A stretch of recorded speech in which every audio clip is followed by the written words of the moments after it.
ating Hardin de Miramar events.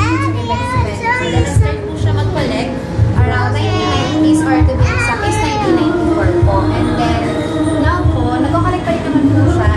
Ngayon po, may 3,300 plus Santa Claus figurines na po siya and still counting po. Ilan doon? 76 years old po. Santa Claus na plates po. So, kahit mapakutsara, tinidor, Christmas tree, kinokolect niya. Ito po. And then, ito po, yung may plates po na Santa Claus. As well as ito po nasa dulo. And later on po, papakita ko po sa inyo other venues po natin like yung Santa Village, yung Sita Beach, yung Toy Factory, as well as may playroom po tayo dito.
don't touch. You just don't. Ito sa GP7 tsaka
ibang ano siya, business pa rin naman po yung business. Hindi ako lang po. Hindi nila naman po siya sa ibang place. So, talagang every year pa rin nadadagdagan? Ayos po. Ngayon pa sa Ay, marami na po. Yes Talagang po. ilalagay niyo pa rin. Kasi ma'am, yung collection na natin ako po kayo. Lahat niya sa sana. Siguro dali na pag-give back na kay sana kasi dali naman yung business mo. Dahil sabi siya, maliliit ka rin.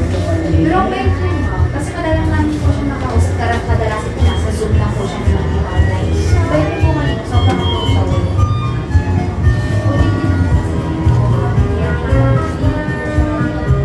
Hindi pa.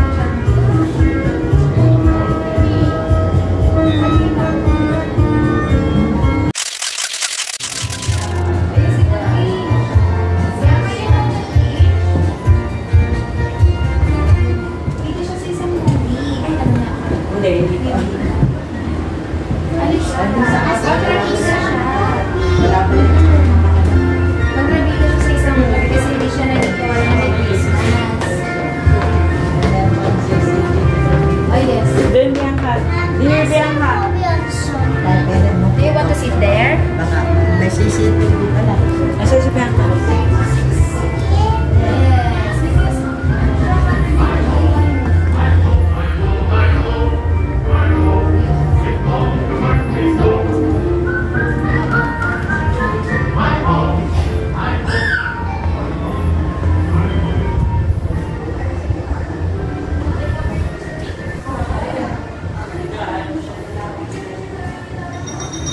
Fly home, fly home, fly home.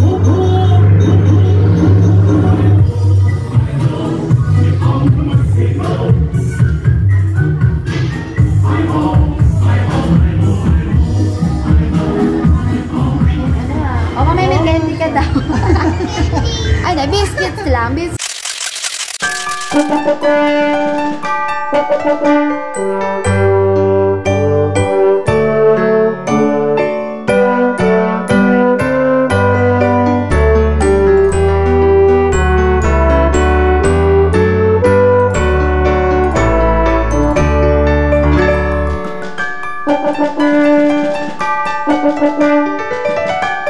Thank you.